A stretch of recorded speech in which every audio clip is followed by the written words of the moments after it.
Hello and welcome to Prophecy Watchers. Josh Peck joins us today, an expert on the mysterious activities happening at CERN.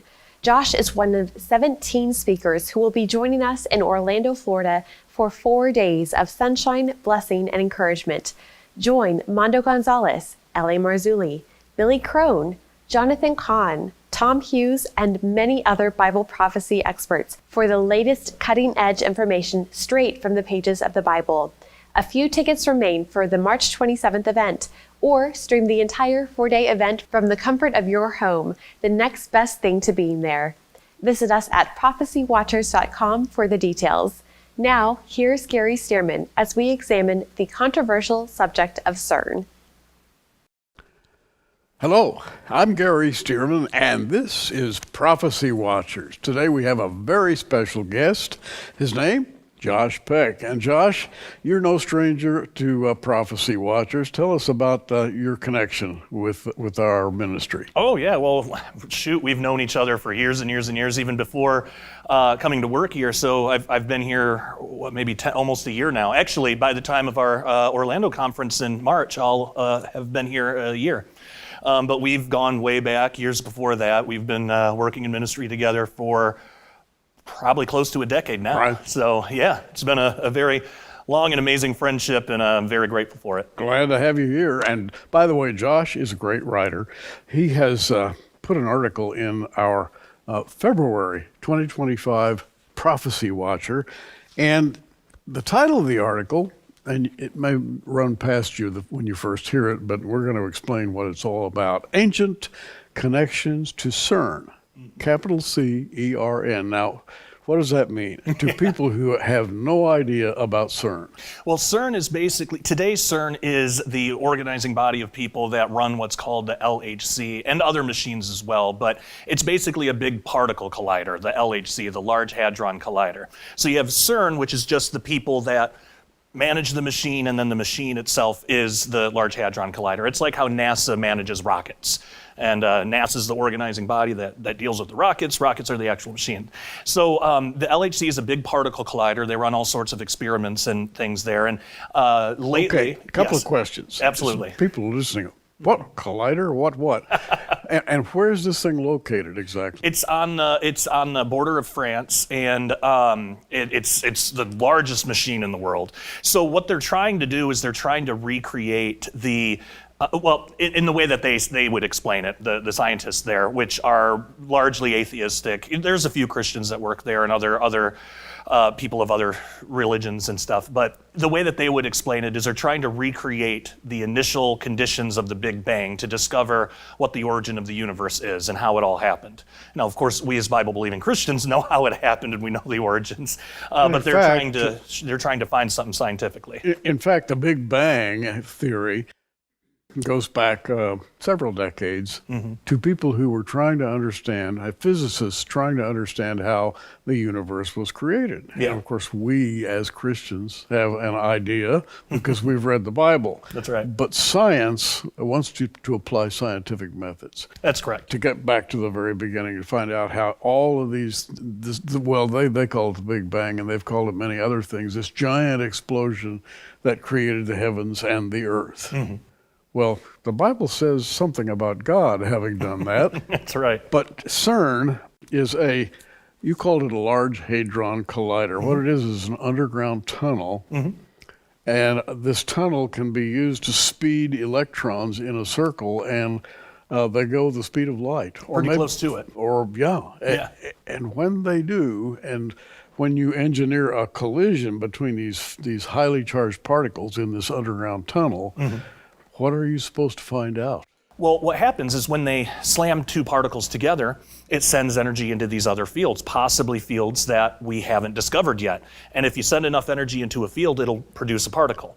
So then they have detectors, and then sometimes they can catch a particle that hasn't been discovered yet. One of the biggest, most recent ones was in 2012 when they discovered the Higgs boson for the first time. And so it had been hypothesized before. Boson, let me just interrupt you for somebody's boson? What's a boson? It's just a type of particle. It's a type of particle. Yeah. And very specific, named after a scientist, Dr. Higgs. Yeah. And this Higgs boson supposedly gives us a clue as to how everything was created in the beginning. Yeah, and even how everything works today. What was amazing about that discovery is it showed that mass, what we think of mass as like substance. Mass is actually just an interaction with a quantum field, and so when you interact with the Higgs field, the more you interact, the more mass you have. This is why Einstein said when things approach the speed of light, they actually gain more mass. The reason for that is the faster you go, you're interacting with the Higgs field even more, so you're going to pick up more mass. So it shows that mass is an interaction; it's not just substance the way we think about it. So they do make some interesting discoveries there, but that doesn't mean that everything is all on the up and up. Now, having laid the foundation here, why are we interested in ancient connections to CERN, which is the title of Josh's article? Well, here's why we're interested, because it speaks volumes about what mankind is doing today that was predicted in the Bible for the latter days. And the people who have built this huge machine have assigned to it great power, not just electronic power or whatever kind of power you generate and project into that circular tunnel, but I guess you would say that the power to connect man with his spiritual history. Mm-hmm. And how long ago was it that there was the supernatural march when people dressed up in costumes and the Gotthard Tunnel. I don't remember the exact year, but it was a few years ago. And I remember when Tom Horn was alive. He and I were writing a book together about that. And he dealt with the Gotthard Tunnel opening. And people can go and watch it online. I would suggest praying before you do and making sure you're spiritually covered. Was a dark, satanic, of spiritual observance. People marching in costume around the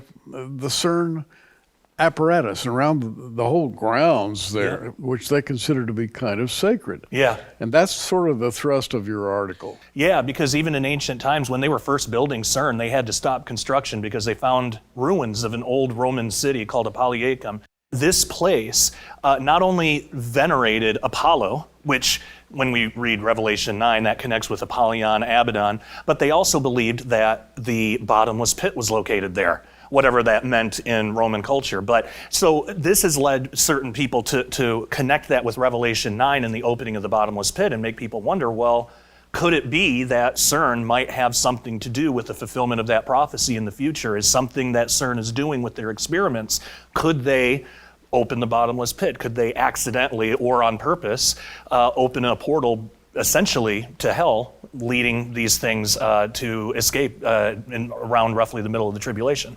That's fascinating. In your article, you go back through a number of iterations of dark ceremonies that have occurred around this location. Yeah. And you even mentioned what we call, the scapegoat, or Baphomet, the goat figure that everybody sees that stands for the devil. And this is connected somehow to CERN. Yeah, in ancient pagan mythology, there was a figure called Cernunnos, which was basically the stag or this goat kind of false god. But there's connections there historically. The name is literally Cernunnos, so CERN is the beginning of the name, but there's also connections with that to Baphomet. And then, like you mentioned, that all connects to the satanic imagery around the goat, like Azazel. What Josh is talking about in his article is there is a long history of evil behind what is today called science, focusing right down on CERN. By the way, in the February Prophecy Watcher, his article is really worth reading. You want to find out how to get the magazine? Here's how. 10 years ago, we began an exciting journey, a mission dedicated to spreading the good news of the soon return of Jesus. Our passion for teaching Bible prophecy is what drives us to warn the world of events that are soon to come. In the last 2 years, tens of thousands of prophecy watchers from all over the world have subscribed to our monthly magazine, The Prophecy Watcher. Our first Too Good to Be True offer came with 8 bonus DVDs. Our second offer came with 10 bonus DVDs. But our 10-year anniversary offer is even better. 12 DVDs on Bible prophecy can be yours when you subscribe to our 48-page full-color magazine for just 1 year, print or digital format, all for a gift of $50, with shipping included in the USA. The prophets of the Bible predicted a series of end-time wars, and we're seeing the final pieces of the puzzle fall into place. The enemies of Israel are on the doorstep, just as the Bible predicted some 2,500 years ago. The Prophecy Watcher magazine includes the writings of dozens of prophecy experts like Gary Stearman, Mondo Gonzalez, L.A. Marzulli, Bill Salas, Josh Peck, and many others, writing on fascinating subjects like the rapture, the Dead Sea Scrolls, the Red Heifer, the World Economic Forum, the Global Reset, digital currency, the Mark of the Beast, the Nephilim, and the Antichrist's beast system of global control, things you will likely never hear about in church. 12 bonus DVDs will introduce you to Ezekiel's Gog and Magog war and the road to Armageddon. We'll examine the supernatural side of the Bible as we investigate controversial issues like the Nephilim, government UFO cover-ups, and the Shroud of Turin. We'll address the Luciferian Rebellion, a mutiny that changed heaven and earth forever. Speaking of heaven, you'll enjoy Mondo's glimpse into God's creation as he explores the stunning beauty of the stars and galaxies, seen through the lens of our Psalm 19 observatory cameras. 12 issues of the magazine, plus 12 bonus DVDs, a $180 value, now available for your gift of $50 to support our worldwide television outreach. Care to become a fellow Prophecy Watcher? Just visit our online bookstore at prophecywatchers.tv. Partner with us today and help us take the message of the soon return of Jesus to the whole world. Well, we're back with Josh Peck, and where should we take up at this point, Josh? Well, we talked about Azazel, and actually, I want to give credit where credit's due. You brought that connection up, and then you got my gears turning. And I remember a while ago researching the timing of Revelation 9, and specifically the abomination of desolation. And in my research, I've written about this. I found that most likely the abomination of desolation during the tribulation happens at the Day of Atonement. In the Day of Atonement ritual, it takes half an hour to complete the part that has to do with the Holy of Holies, the cleansing of that. Well, we know that the Antichrist is going to desecrate the temple, and there's silence in heaven for half an hour. Well, to me, I just put the pieces together, and I think that probably happens on the Day of Atonement. I don't know exactly, and he's going to desecrate it in some way, who knows how. But right after that, he kills the two witnesses, and then Revelation 9 happens. The bottomless pit opens. So there's been this question, we have Azazel, the scapegoat. We have the Antichrist and the desolation of abomination happening on the Day of Atonement. Right after that is the opening of the bottomless pit. So could CERN, with all of this goat imagery, with the Cernanos, Baphomet, all this goat imagery, could that possibly have something to do with the opening of the bottomless pit during the tribulation, if CERN is even still around at that time? If not, maybe some other particle collider or something. But it's led people to wonder that, and I think for good reason. But somehow the symbols of evil that we think of as Christians have become infused into CERN. Yeah, they even have a statue right in front. Tell us about that. Oh, man. So, it's called the Shiva Statue of Destruction. And basically, it's from Indian mythology. But when you look at it, it looks like Satan coming through a portal of flames. And in the article, I go through the whole story of what it actually means in the Indian epic, and it's this Nataraja dance, of this cosmic dance to destroy the universe, essentially, so it could be rebuilt again. And when you think about what the Antichrist comes to do, it basically destroying the world in a sense to rebuild it in his own image. I mean, right. The symbolism matches up really perfectly. And then, you look at the statue and it really looks like a satanic being coming right out of a fiery portal. Now tell us about the goat head in its connection to CERN. Because the main thing is going back to the Roman ruins that were found there, and how they connect Apollyon and Abaddon, but also the ancient false god Cernanos, who had it's a stag, but it's still the same kind of shape. That kind of had it's a false fertility god in a sense. And then you can, there's direct connections from Cernanos to Baphomet, which in occult and a lot of pagan work, but mainly occult, is an important really super evil deity, of course, to us, but very important to them. And so that all connects into modern day with the imagery that they have now. So very, very strange. Not a lot of Christian imagery going on there at CERN. It seems to be all satanic. So you have a fertility god, and here in your article you mentioned the CERN Abbas giant. Yeah. And you mention again the figure of the goat in connection with that symbology. Yeah. And as you go through this article, and by the way, it's definitely worth a read because it'll make a connection in your mind.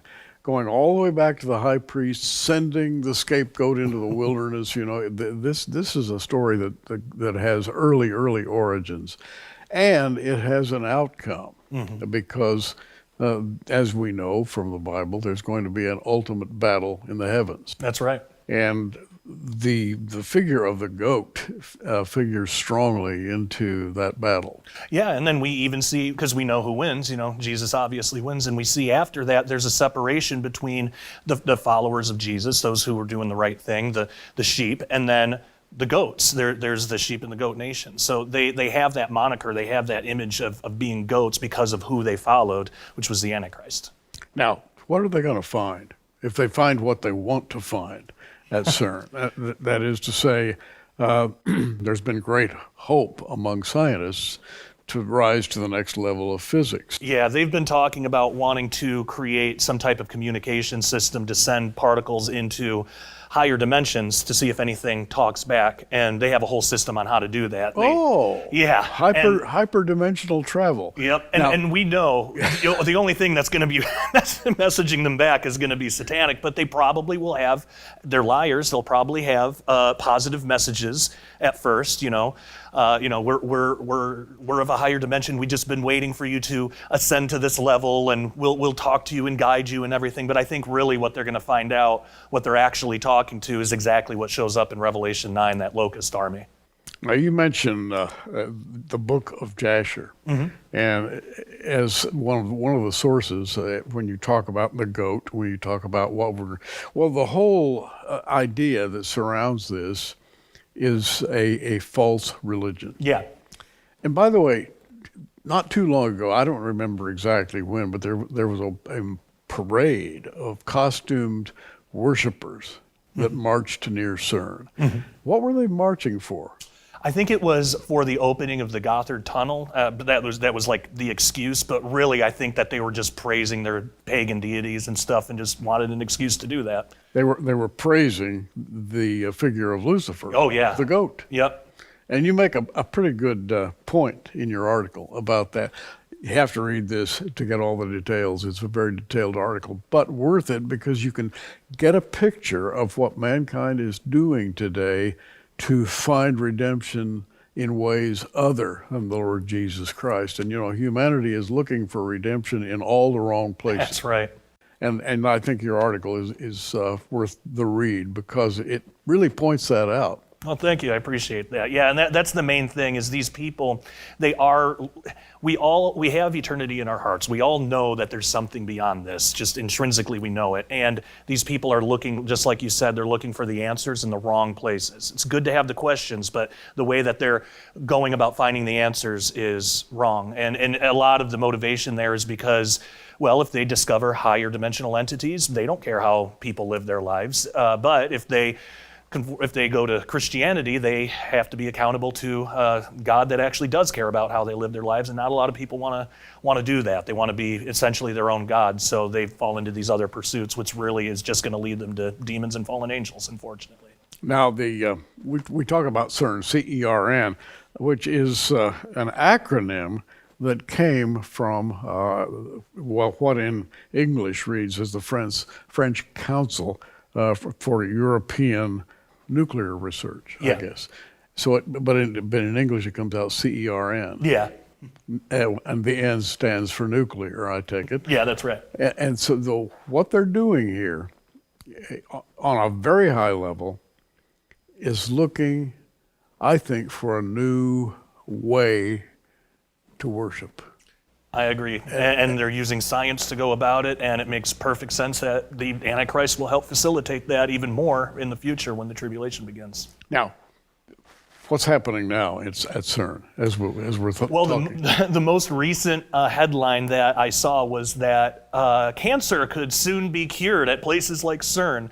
And I kind of laughed because, obviously cancer is a really horrible thing. I have a son that survived cancer. It was just 3 years of a horrible battle, and it's terrible. But a lot of times when scientists want to do something, they see it through rose-colored glasses. They'll present it in the most altruistic ways possible, like Elon Musk with the brain chip stuff. Well, it's going to give sight to the blind. It's going to give hearing to the deaf.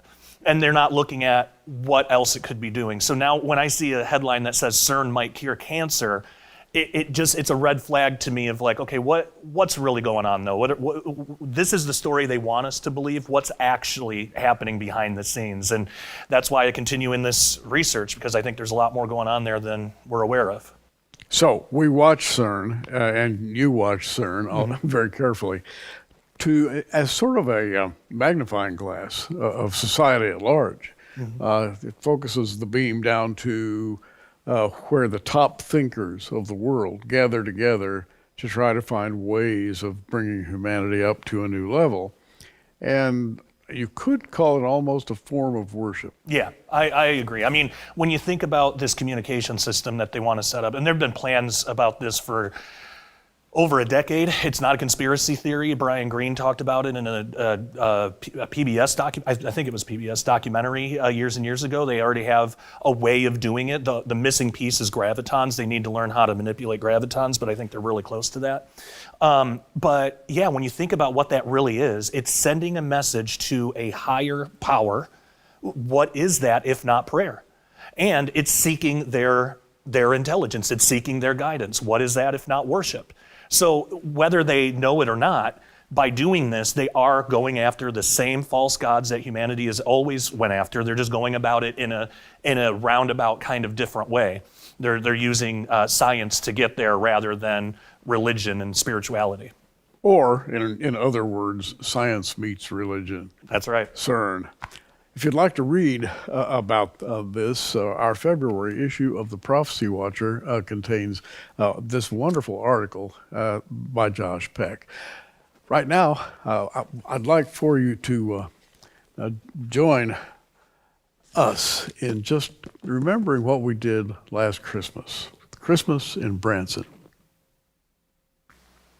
We all know what Genesis 1:1 says. In the beginning, God created the heavens and the earth. It seems so simple, but acknowledging our miraculous creator is not what they have in mind.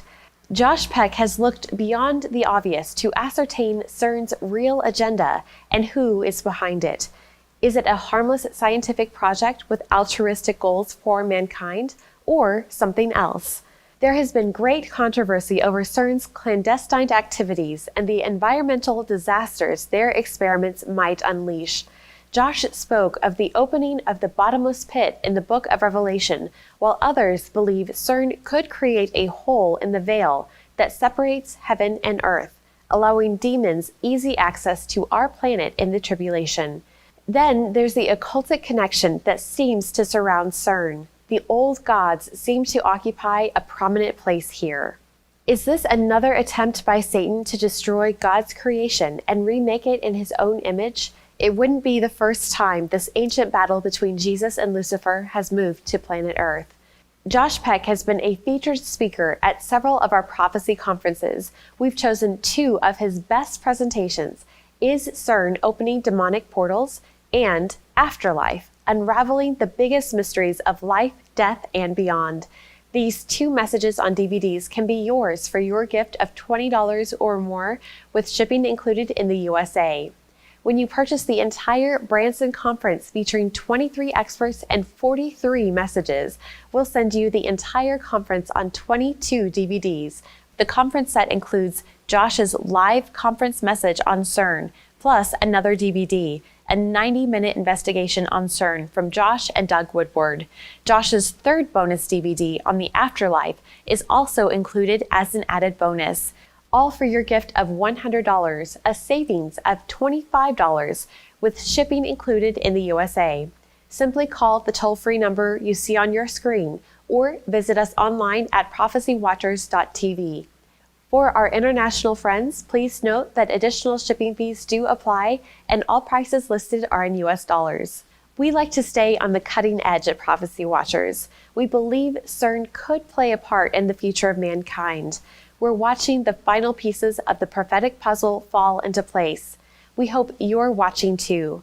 God bless you for your support of this important ministry. And we're back. Thanks for joining us today. We've had a fascinating conversation with Josh Peck, who, by the way, is employed here at Prophecy Watchers. And Josh is a wonderful writer. You've got a good style, shall I say. Thank you. I really appreciate it. And a great gift. And you make me want to turn pages. Well, I take that as high honor. Thank you. Yes. So how do we conclude this idea of ancient connections to CERN? CERN supposedly may be the most modern, if you will, of all scientific endeavors, yet it has ancient roots. Yeah. Very, very ancient roots. Very much so. And I think this is stuff that all Christians should be aware of, at the very least aware of, if not fully invested in. But also, there's two extremes here, because some Christians want to say, well, then we just shouldn't even deal with science at all. And I would say that's too far. Science in itself is amazing. And when you have proper science, it goes right in line with the Bible, and the two don't disagree, because what science really is it's studying God's creation. So if you take it like that, the problem is scientists have their own interpretations. So we can keep the experiments, the observations that are made, the mathematics, but the interpretations of what those experiments mean, that depends person to person. But then there's another way that it could go too far, is like, okay, well, if science is good, then let's just accept all of it. Well, again, it goes back to the interpretations, because there's a lot of things that scientists say, especially the atheistic ones, that we as Christians just would not agree with. But they'll use this language, they'll use this really complicated language to almost fool you into thinking that they know what they're talking about. I heard a physicist say one time, well, we know that there's no afterlife because there's no quantum field to take the information anywhere. That's nonsense. That it sounds smart, but it's really not saying anything. And this guy, this physicist, said this in a debate with a Christian. So we have to be careful about just how they speak, what they're saying, and what the actual science says. Because again, I don't think CERN is going to be able to cure cancer. A lot of times these things are spun in ways to just get people on board or to get funding. That's a big part of it too. So I would say definitely keep on track with the science, but pay attention to the rhetoric. Josh Peck, it's been great having you here. Always great to be here, Gary. Thank you so much for having me back. We'll talk again soon. Yeah, absolutely. Anytime. I'm Gary Stearman. Hey, keep watching. We are. The media ministry of Prophecy Watchers exists only through the faithful prayer and financial support of friends like you. To find out how to help us, please visit our website at prophecywatchers.com.